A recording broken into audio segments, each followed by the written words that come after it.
ইরানের রাজনীতির কেন্দ্রবিন্দুতে থাকা প্রভাবশালী ব্যক্তিদের মধ্যে অন্যতম হলেন মোহাম্মদ বাঘের গালিবাফ।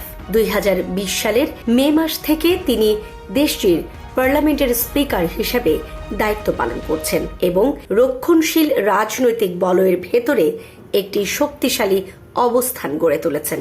সাম্প্রতিক সময়ে পাকিস্তানের রাজধানী ইসলামাবাদে যুক্তরাষ্ট্রের সঙ্গে সরাসরি শান্তি আলোচনায় ইরানি প্রতিনিধি দলের নেতৃত্বে দেওয়ার মাধ্যমে তিনি আবারও আন্তর্জাতিক অঙ্গনে আলোচনার কেন্দ্রে উঠে এসেছেন। যদিও সেই আলোচনা শেষ পর্যন্ত সফল হয়নি, তবুও তার কূটনৈতিক ভূমিকা এবং বক্তব্য বিশ্বজুড়ে ব্যাপকভাবে আলোচিত হয়েছে।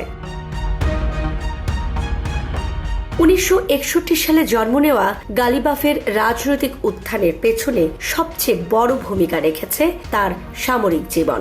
1980 সালে তিনি আইআরজিসিতে যোগ দেন। সেই সময়েই শুরু হয় ইরান ইরাক যুদ্ধ, যেখানে তিনি গুরুত্বপূর্ণ কমান্ডার হিসেবে দায়িত্ব পালন করেন। যুদ্ধক্ষেত্রে তার নেতৃত্ব, কৌশলগত সিদ্ধান্ত এবং সাংগঠনিক দক্ষতা তাকে দ্রুতই প্রভাবশালী সামরিক ব্যক্তিত্বে পরিণত করে। এই সামরিক অভিজ্ঞতাই পরবর্তীতে তার রাজনৈতিক জীবনের ভিত্তি তৈরি করে দেয়।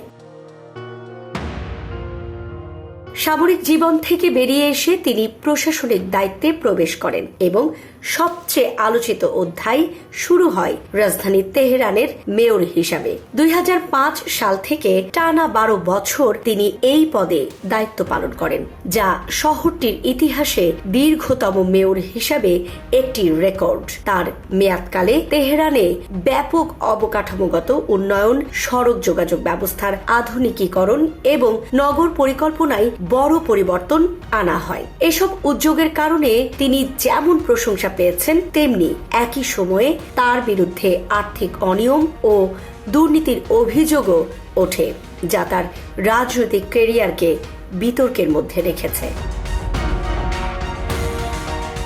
গালিবাফের রাজনৈতিক উচ্চাকাঙ্ক্ষা সবচেয়ে বেশি দৃশ্যমান হয়েছে প্রেসিডেন্ট হওয়ার প্রচেষ্টায়। তিনি 4 বার ইরানের প্রেসিডেন্ট নির্বাচনে অংশ নেন। 2005 সালে 4র্থ স্থান অর্জনের মাধ্যমে তার প্রথম বড় রাজনৈতিক পরীক্ষা শুরু হয়। এরপর 2013 সালের নির্বাচনে তিনি 2য় স্থান অর্জন করে শক্তিশালী প্রতিদ্বন্দ্বী হিসাবে নিজেকে প্রতিষ্ঠিত করেন। 2017 সালে নির্বাচনের আগে কৌশলগত সিদ্ধান্ত হিসেবে নিজের প্রার্থিতা প্রত্যাহার করেন, যা রক্ষণশীল শিবিরে ঐক্য ধরে রাখার প্রচেষ্টা হিসেবে দেখা হয়। সবশেষ 2024 সালের আগাম নির্বাচনে অংশ নিয়ে তিনি 3য় স্থান অর্জন করেন। একাধিকবার চেষ্টা করেও প্রেসিডেন্ট হতে না পারলেও তিনি ক্ষমতার বলয়ের ভেতরে নিজের অবস্থান অটুট রাখতে সক্ষম হয়েছেন।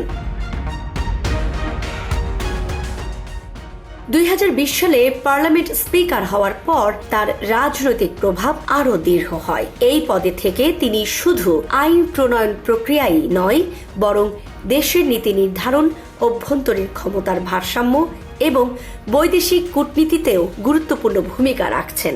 বিশেষ করে যুক্তরাষ্ট্রের সঙ্গে সম্পর্ক, আঞ্চলিক উত্তেজনা এবং কৌশলগত আলোচনায় তার অবস্থান স্পষ্টভাবে রক্ষণশীল এবং জাতীয়তাবাদী।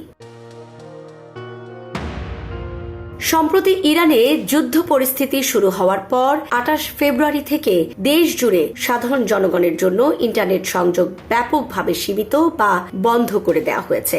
তবে এই বাস্তবতার মাঝেও গালিবাফ সহ দেশের শীর্ষ নেতাদের সামাজিক যোগাযোগ মাধ্যমে সক্রিয় উপস্থিতি নতুন প্রশ্ন তৈরি করেছে।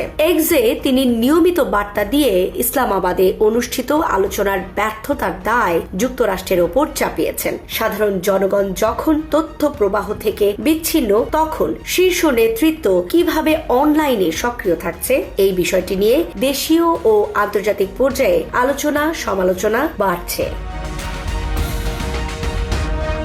সব মিলিয়ে মোহাম্মদ বাগের গালিবাফ এমন এক রাজনৈতিক চরিত্র যার মধ্যে সামরিক অভিজ্ঞতা, প্রশাসনিক দক্ষতা এবং কৌশলী রাজনীতির এক অনন্য সমন্বয় দেখা যায়। তিনি প্রেসিডেন্ট না হলেও ইরানের ক্ষমতার কাঠামোয় তার প্রভাব অত্যন্ত গুরুত্বপূর্ণ। বর্তমান ভূ রাজনৈতিক বাস্তবতায়, বিশেষ করে যুক্তরাষ্ট্র ইরান সম্পর্ক এবং আঞ্চলিক কূটনীতির প্রেক্ষাপটে তার ভূমিকা ভবিষ্যতেও গুরুত্বপূর্ণ হয়ে থাকবে বলে মনে করছেন বিশ্লেষকরা। Desk report, Dhaka express.